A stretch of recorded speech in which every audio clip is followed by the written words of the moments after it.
Shalom, selamat pagi Bapak Ibu Saudara terkasih dalam Tuhan Yesus Kristus.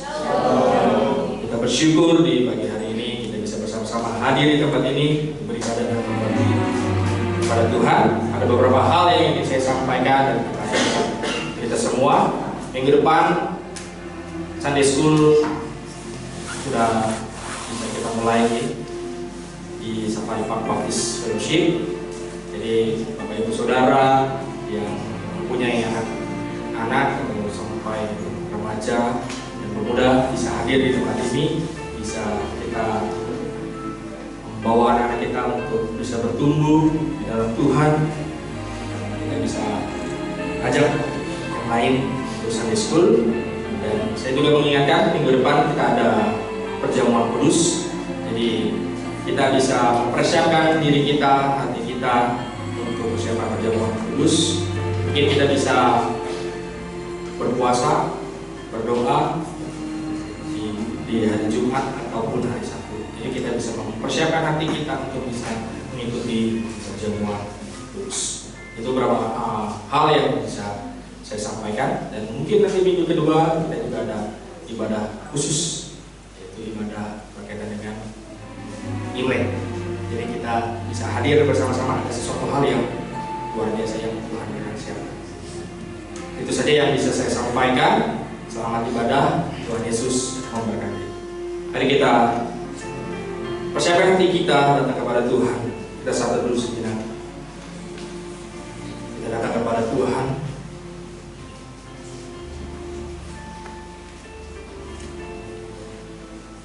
Aku mau bersyukur kepada Tuhan dengan segenap hatiku. Aku mau menceritakan segala perbuatan-Mu yang ajaib. Mazmur 9 ayat 2.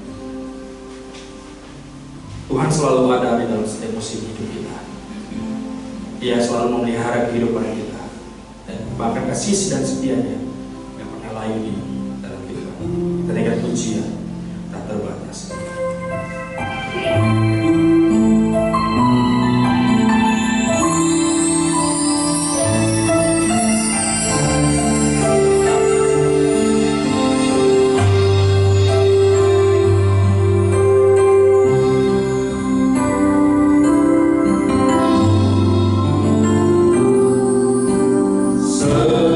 Semusim berlalu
Bagi Bapa, bagi Yesus, bagi Roh Kudus, kami bersyukur Tuhan atas kebaikan dan kemurahan Tuhan untuk kehidupan kami Tuhan. Hari lepas hari Engkau terus menyertai kami Tuhan, penuh kasih dan sukacita ya Tuhan. Sehingga di pagi hari ini Tuhan, kami bisa bersama-sama hadir di tempat ini untuk beribadah dan berbakti untuk melayani Tuhan. Kiranya Tuhan terima persembahan kami, penyembahan kami, sehingga berkenan di hadapan Tuhan. Ini kami Tuhan, kami mau menaikkan rasa syukur kami, pujian-pujian kami di hadapan Tuhan. Di dalam nama Tuhan Yesus Kristus, kami mau serahkan waktu ibadah kami. Haleluya, amin. Saya yakin dan percaya Tuhan sungguh luar biasa. Tuhan kita sangat baik. Boleh katakan kita Tuhan Yesus sangat baik untuk kami. Tuhan Yesus baik sangat. Saya percaya bahwa Tuhan kita Tuhan yang luar biasa. Tidak ada selain Tuhan Yesus di dunia ini. Kita naikkan pujian Tuhan Yesus baik. Saya sudah bantu saudara untuk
ini saatnya kita akan memberikan yang terbaik untuk Tuhan.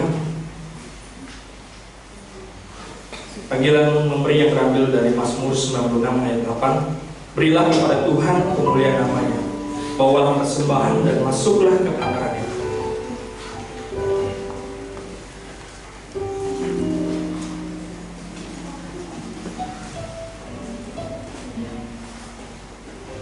sambil kami persembahan dijalankan kita naikkan pujian Bapa Surgawi Pelihara.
Mari kita satukan hati. Bapak, kami berterima kasih Bapak, sampai hari ini kami masih diberikan kesempatan untuk menyisihkan sedikit dari berkat finansial yang Kau berikan. Kiranya berkat finansial ini yang Kau berikan jadi berguna buat gereja dan buat juga para yatim piatu dan miskin di luar sana. Terima kasih Bapak, kiranya Kau berkati tangan-tangan yang sudah memberi, juga yang belum bisa memberi, Kau berkati. Terima kasih. Dalam nama-Mu kami bersyukur. Amin.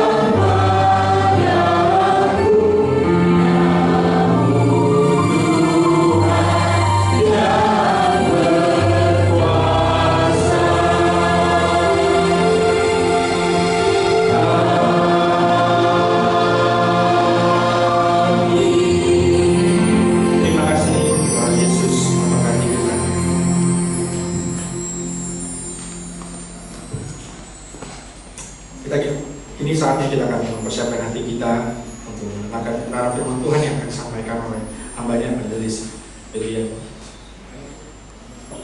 Pembacaan firman Tuhan yang terambil dari Yohanes 10 ayat 10. Saya undang Bapak Ibu Saudara bangkit berdiri, kita baca bersama-sama. 1, 2, 3. Pencuri datang hanya untuk mencuri dan membunuh dan membinasakan. Aku datang supaya mereka mempunyai hidup dan mempunyai dalam segala rupa. Sekali lagi. Pencuri datang hanya untuk mencuri dan membunuh dan membinasakan. Aku datang supaya mereka mempunyai hidup dan mempunyainya dalam segala rupa. Amin. Kita tetap berdiri, kita mempersiapkan hati kita untuk mendengar kebenaran firman Tuhan yang akan disampaikan oleh hambanya. Hanya Tuhanlah yang mengenal isi hati kita, sehingga seluruh isi hati kita tahu sebab Dialah Allah kita yang maha memberikan pujian pribadi yang maha.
Mari kita bersatu di dalam doa.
Engkau pelihara kami di tahun 2023 dan kami boleh memasuki tahun 2024 ini dengan sukacita yang melimpah dari Engkau. Dan pada saat ini Tuhan yang melihat kami semua berdiri menghadap Engkau, mau mendengarkan firman Tuhan. Dan kiranya Tuhan yang menolong kami, mengarahkan hati pikiran kami untuk mendengar suara-Mu melalui bacaan firman kami ini. Kiranya Roh-Mu yang kudus menolong kami semua. Amin. Sebentar sebelum kita duduk, kita akan membaca sekali lagi ayat 10. Saya bacakan. Pencuri datang hanya untuk mencuri dan membunuh dan membinasakan. Aku datang supaya mereka mempunyai hidup dan mempunyainya dalam kelimpahan. Silakan duduk.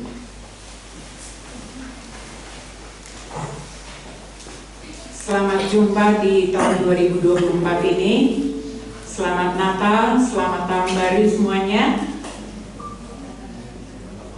Iya, pelan-pelan aja. Belum sarapan kali ya.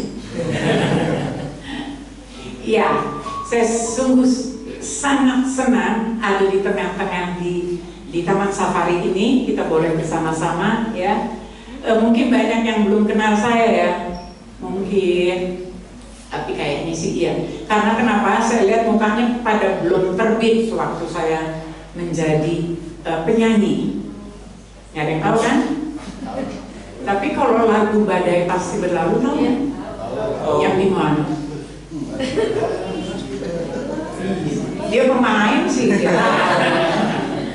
Iya, itu ada lagu yang kayak gini. Termnya aja ya, ininya aja. Badai pasti berlalu. Ingat? Itu term yang bagus loh. Karena kan badai banyak macam ya. Masalah kita lah, masalah financial, masalah hubungan, masalah keluarga, macam-macam. Kerjaan kita dan lain sebagainya. Tapi katanya badai pasti berlalu. Ya, kita masuk sekarang ke Yohanes 10 nih, ayat 10. Ini kan sangat terkenal sekali ya. Dan dikatakan tadi temanya make your life more alive, katanya. Jadi apa ya, membuat hidup kita lebih hidup lagi gitu ya maksudnya ya. Oke, ya bahasa Inggrisnya masih setengah-setengah sih, jadi Ya saya pikir kayaknya sih seperti itu. Karena dari kata-katanya pun memang hidup yang berkelimpahan katanya. Tetapi sesungguhnya kan kita tahu ya, lagi sebelum jauh-jauh lah ya, sekarang sih udah nggak terlalu ya, udah agak reda. Ini yang selalu dipakai oleh sebagian orang, bahwa hidup berkelimpahan itu adalah kelimpahan apa? Iya, materi biasanya. Tapi kita selidiki nih sekarang, sebenarnya ngomong itu apa bukan? Ya kan? Nah, saya lihat ini ya, pencuri datang hanya untuk mencuri dan membunuh dan membinasakan. Aku ini siapa? Pasti Tuhan Yesus ya. Aku datang supaya mereka mempunyai hidup dan mempunyainya dalam segala kelimpahan. Ya kalau kita lihat ini kan Tuhan Yesus ngomong sama orang mati apa orang hidup? Iya, secara jasmani dia hidup ya. Berarti dia tidak bicara tentang hal kematian tubuh. Iya kan?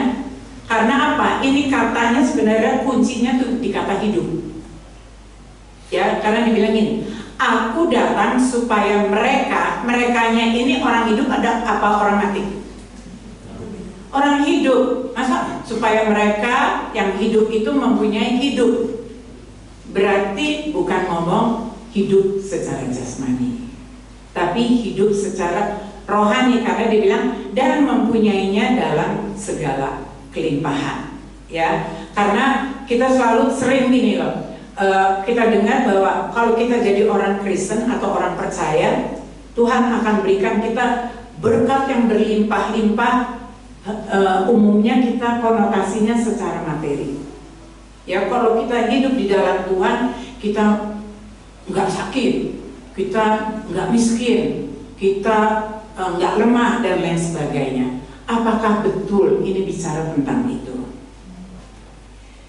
Ya, jadi kita lihat di sini persoalan kata hidup dulu. Ini hidup apa? Apakah ini hidup secara materi atau kelimpahan?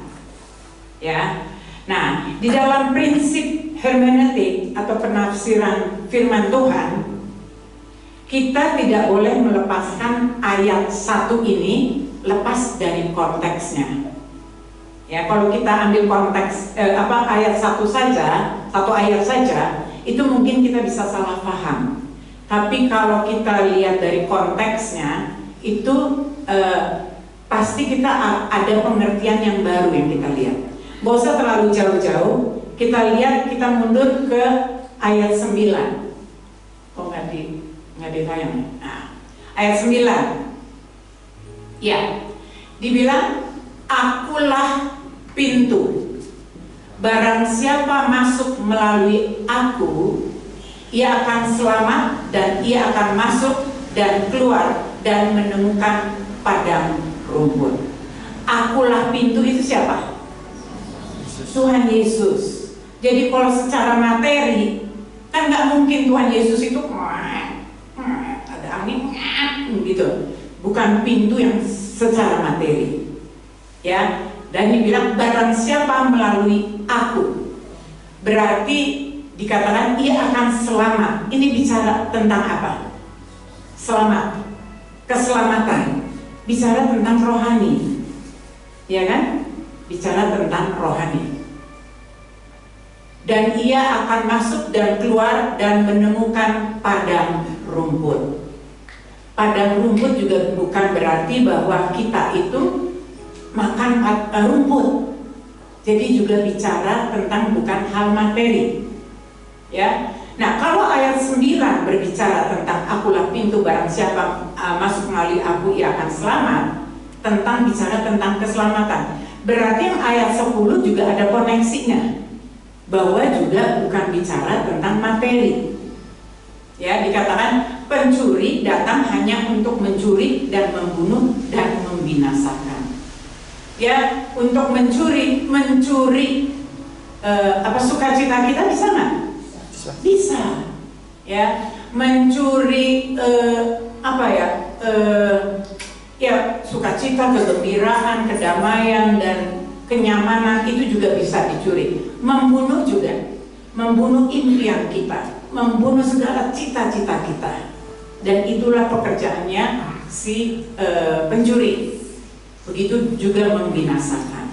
Nah, dikatakan aku itu adalah aku yang si pintu tadi, atau Yesus itu.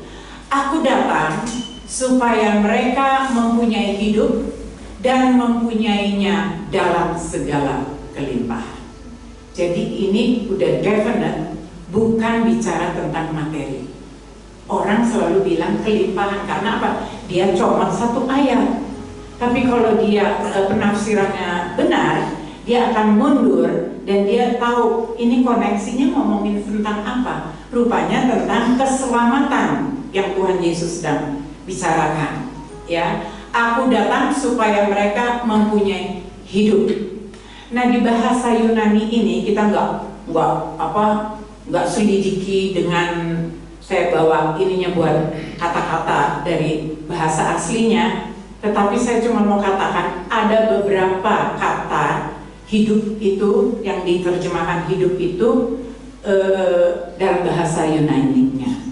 Yang paling populer itu dipakai kata bios dan zoe. Bios itu apa?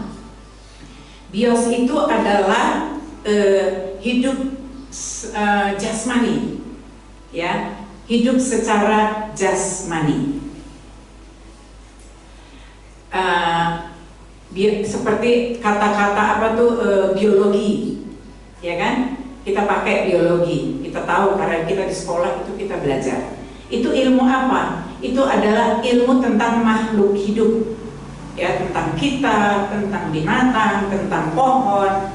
Itu pasti dokter-dokter sini pun tahu biologi. Dan kita pun di sekolah juga kita belajar.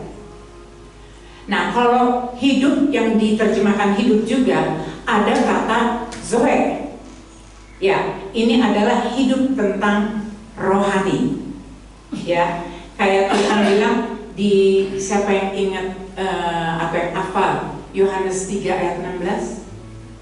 Karena begitu besar kasih Allah akan dunia ini sehingga supaya ya menjadi mendapat hidup yang kekal. Padahal orang itu kan hidup sebenarnya, tetapi dia bicara tentang hidup kekal. Dia pakai apa di situ? Dia nggak pakai bios, dia pakai zoe, bahwa itu yang dibicarakan hidup kekal itu. Nah, Yohanes itu selalu bicara dia apa ya? Kayak dual ini ya, dia artinya gitu ya. Umpamanya dia ngomong kebenaran, pasti dia ini kan lawannya dengan ketidakbenaran atau kesesatan, terang dan gelap. Ya, dia selalu bikinnya seperti itu. Inilah tipe penulis Yohanes itu. Nah, jadi di sini dipakai zoe atau everlasting life atau hidup kekal. Nah, kalau kita pakai hidup kekal itu ya supaya mereka mempunyai hidup yang kekal dan mempunyainya dalam segala kelimpahan. Berarti bicara tentang kelimpahan pun adalah bicara tentang rohani. Jadi kan tadi dicuri, yang tadi kita bilang dicuri sukacita lah, kedamai lah, kenyamanan kita dan hidup kita yang harmonis dan lain sebagainya. Tetapi Tuhan bilang dia akan memberi segala kelimpahan. Kelimpahan apa? Kelimpahan yang sebaliknya, kelimpahan damainya dia, kelimpahan sukacitanya dan lain sebagainya. Persoalan materi itu adalah memang bagian kita. Kita sudah tahu hukum alam itu atau hukum dunia lah, hukum manusia. Siapa yang bekerja dengan giat umumnya memang akan berhasil, akan dapat. Ya, siapa yang malas ya tentu aja umumnya juga akan tidak berhasil atau tidak sukses. Ya kan seperti itu kita tahu semuanya. Nah, jadi yang kaya atau miskin tentang materi itu adalah bagian kita. Ya, makanya orang Kristen itu memang diharuskan bekerja. Siapa yang mau makan, ya dia harus bekerja. Itu udah pasti. Kalau nggak mau doa seberapapun, bukan cara Tuhan untuk simsalabim kasih dia makan, kasih dia kekayaan, kasih dia apa segala. Ya, jadi banyak hal yang kita mesti mengerti. Kalau ini kan sangat populer nih, Yohanes 10 ayat 10 ini. Jangan sampai kita terbelenggu oleh yang namanya kelimpahan itu. Selalu kita konotasinya berpikirnya itu tentang kelimpahan secara materi. Ya. Jadi Yohanes itu selalu berbicara tentang dualisme yang gelap, terang, atas, bawah, kebenaran, dusta, selamat dan tidak selamat, dan pencuri diinikan juga dengan Kristus. Jadi dikontraskan agar apa? Biar kita tuh sangat sungguh mengerti, tidak ada di abu-abu. Ya, kita juga di politik kan nggak bisa main dua kaki nih. Ya, kalau main pilih ini ya pilih ini aja. Kalau pilih ini ya pilih ini aja. Ya. Tapi kalau politik bisa mungkin kita bermain seperti itu. Tapi di dalam Tuhan tidak bisa, karena dia adalah He is a jealous God katanya. Dia adalah Allah yang pencemburu. Ya, kalau udah tahu kata pencemburu, manusia cemburu aja di TV saya lihat banyak yang bunuh, banyak yang menganiaya. Itu cuma ngomong manusia. Kalau Allah disakiti, memang dia maha sabar ya, kasih setianya untuk selamanya. Tetapi kita jangan lupa dia ada keadilannya. Ya, untuk kita mengerti seutuhnya, saya ingin kita melihat dari ayat 1 aja deh ya. Jadi kita tahu alurnya kenapa totalnya Tuhan Yesus itu bicara seperti itu. Ya, kita ayat 1 ya. Ayat 1 nih. Aku berkata kepadamu, sesungguhnya siapa yang masuk ke dalam kandang domba dengan tidak melalui pintu, tetapi dengan memanjat tembok, ia adalah seorang pencuri dan seorang perampok. Ya. Tetapi siapa yang masuk melalui pintu, ia adalah gembala domba. Ayat 3, untuk dia penjaga membukakan pintu, dan domba-domba mendengarkan suaranya, dan ia memanggil domba-dombanya masing-masing menurut namanya dan menuntunnya keluar. Jika semua dombanya telah dibawanya keluar, ia berjalan di depan mereka, dan domba-domba itu mengikuti dia karena mereka mengenal suaranya. Tetapi seorang asing pasti tidak mereka ikuti, malah mereka lari daripadanya karena suara orang-orang asing tidak mereka kenal. Itulah yang dikatakan Yesus dalam perumpamaan. Yaitu tadi di atas itu perumpamaan tentang si gembala dan domba-domba kepada mereka, tetapi mereka tidak mengerti apa maksudnya ia berkata demikian kepada mereka. Ya, tetap nggak terlalu mengerti pada saat itu. Nah, kita teruskan. Maka kata Yesus sekali lagi, aku berkata kepadamu, sesungguhnya akulah pintu ke domba-domba itu. Semua orang yang datang sebelum aku adalah pencuri dan perampok, dan domba-domba itu tidak mendengarkan mereka. Apakah ada yang tahu Yohanes 9 pasal 9? Ini kan terusannya pasal 9 nih. Ada yang tahu nggak kira-kira ini cerita tentang apa pasal 9? Ingat dengan Tuhan Yesus yang menyembuhkan orang buta? Ya, ingat ya. Nah, itu pasal 9 tuh. Yang diusir, ya kan? Dia masuk ke mana, ke sinagoge, tapi diusir, dan yang lain juga pada menyangkal, bahkan sampai orang tuanya pun menyangkal dia karena sebegitu takutnya. Jadi lebih takut akan dunia daripada akan Tuhan.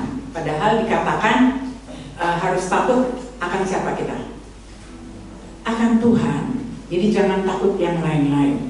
Takut serigala, macan dan lain sebagainya boleh, memang itu benar, kita takut. Makanya pada dikandamin di sini.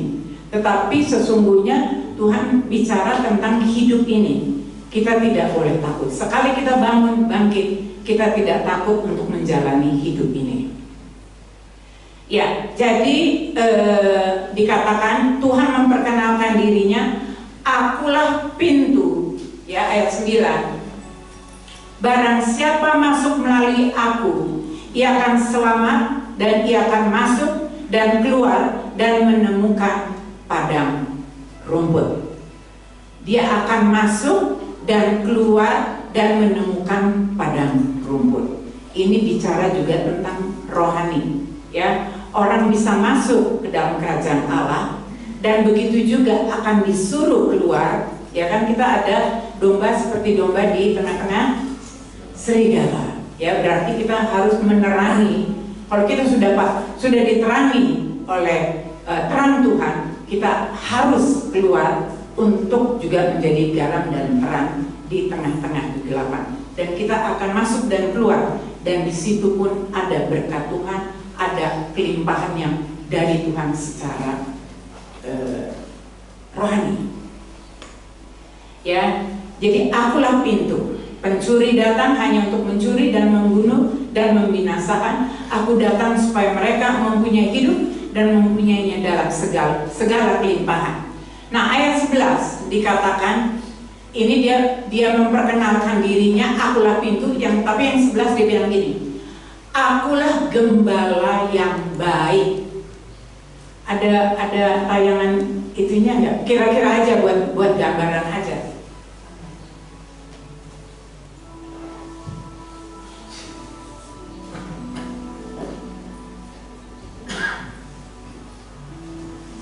Karena kan kita hidup di zaman yang kandang yang seperti sekarang ya, kandang yang di sekeliling kita ini.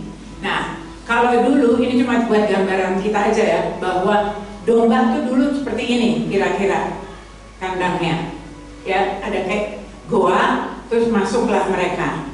Ya, I'm the gate for the sheep. Seperti ini. Jadi kalau orang yang mau curi, ya pencuri itu dia naik, ya dia manjat dan dia mencuri. Seperti itu. Nah, ini gambaran dulu, ya. Tetapi Tuhan juga mau menggambarkan, katakan ini adalah akulah gembala yang baik. Dia ada di depan pintu itu dan dia tahu semua, katanya mengenal nama-nama kita satu persatu. Saya di sini nggak mengenal nama satu persatu, tapi Tuhan kita mengenal nama kita satu persatu. Luar biasa. Jadi jangan sampai kita nggak mengenal dia, karena dia kenal kita. Jangan sampai kita tidak mengenal suaranya. Di dalam bidang seni suara, kita juga ada latihan untuk mengenal suara. Ya, kita bisa mengenal suara. Bahkan kalau kita hari-hari kita udah bergaul dekat, batuknya pun kita bisa dengar, bisa tahu nggak?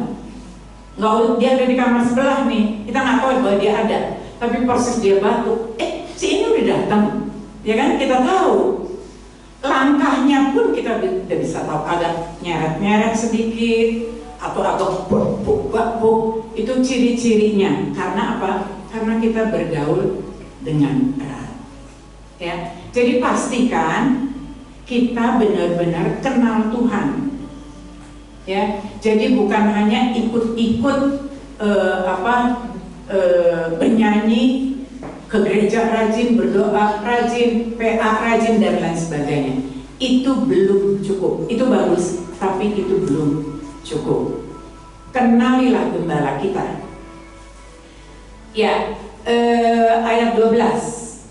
Sedangkan seorang upahan yang bukan gembala dan yang bukan pemilik domba-domba itu sendiri, ketika melihat serigala datang meninggalkan domba-domba itu, lalu lari sehingga serigala itu menerkam dan mencerai-beraikan domba-domba itu. Ingat sekali lagi bahwa di pasal 9 ada si orang buta ya, yang mengusir dia siapa? Orang Farisi, orang yang beragama. Dia yang usir. Karena apa? Dia nggak mau, orang Farisi itu tidak mau Tuhan Yesus itu yang menyembuhkan menjadi top, yang mengambil jatah mereka. Karena mereka itu kerjaannya merampok, membunuh, membinasakan, mencuri, ya, mencuri secara jasmani. Tetapi Tuhan ingin memberikan hal-hal kekekalan, zoe, atau hidup kekal itu.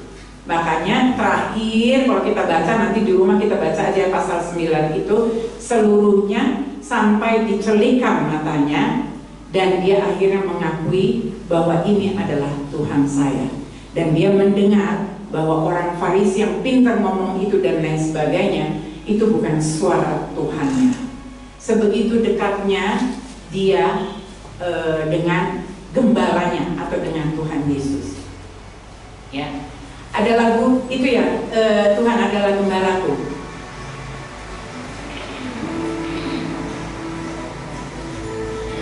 Kecil bisa ya baca ya. Kita nyanyi sama-sama ya. Kalau mengundang penyanyi, ada khotbah, ada nyanyi, kan lebih enak ya. Ada warna. Minggu depan mungkin lain, minggu depannya lain. Oke.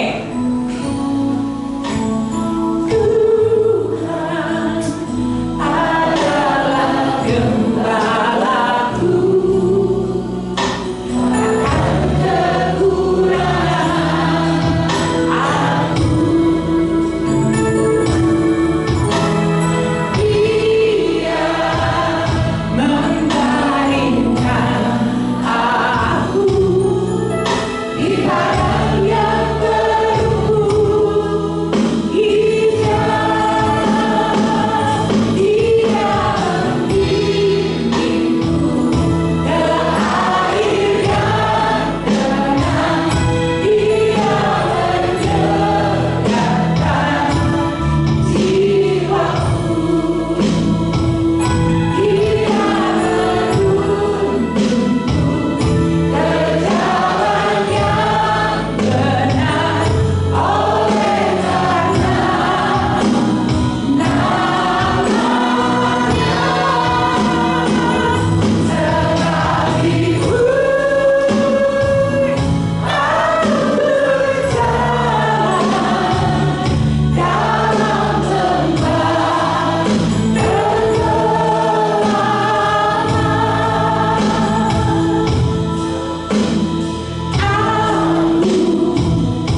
memperhatikan domba-domba itu.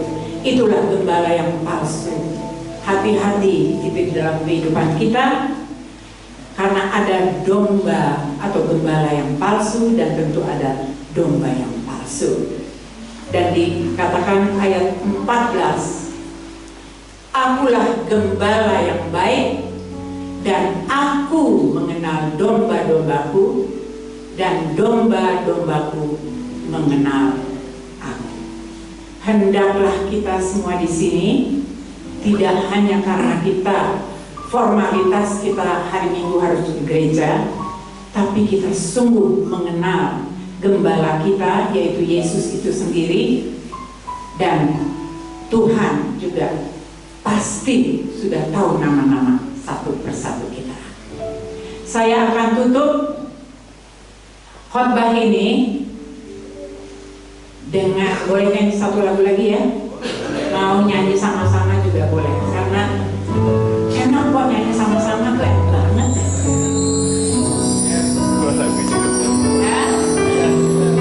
Enak kan, daripada hujan-hujan jadi ngantuk. Ya di sini kata-katanya tuh kita kan biasanya take it for granted ya. Kita jadi orang Kristen kayaknya yang penting udah ke gereja aman. Terus habis itu acting kita, kelakuan kita sembarangan. Tetapi hendaklah kita tanya sama Tuhan, selidiki hati kita ini, siapa sesungguhnya kita, ya.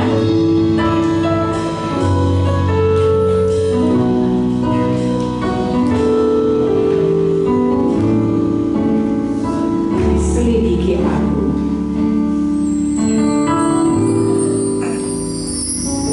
selidiki aku, lihat hatiku, apakah aku sungguh mengasihimu, Yesus. Kau yang tahu dan menilai hidupku, tak ada yang tersembunyi bagi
Amin.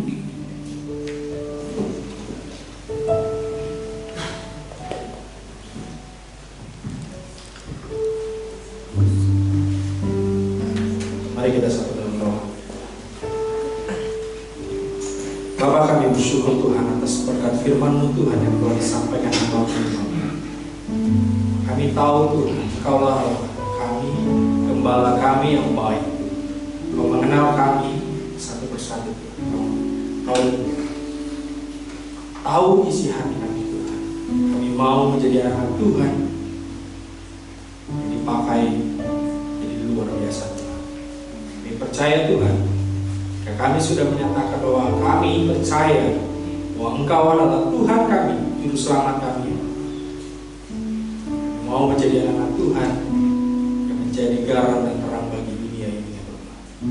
Ya Tuhan, pakai kami menjadi saluran berkat, menjadi alat karya-Mu Tuhan bagi dunia ini. Dalam nama Tuhan kami Yesus Kristus, kami berdoa dan mengucap syukur. Amin. Kita meresponi firman Tuhan kita, menaikkan pujian untuk hidup bagi kita.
kesempatan untuk beribadah dan menaikkan rasa syukur kami melalui pujian dan penyembahan kami ya Tuhan. Kiranya apa yang kami sudah lakukan pada hari ini bisa menyenangkan hati-Mu Tuhan. Dan hidup kami menjadi penyembah Engkau Tuhan. Dan hidup kami bisa menjadi berkat bagi banyak orang. Mari Bapak Ibu Saudaraku yang terkasih dalam Tuhan Yesus Kristus, arahkan hati dan pikiran kita dan kedua tangan kita untuk menerima berkat dari Tuhan kita Yesus Kristus. Diberkatilah keluargamu, anak, menantu, dan cucu.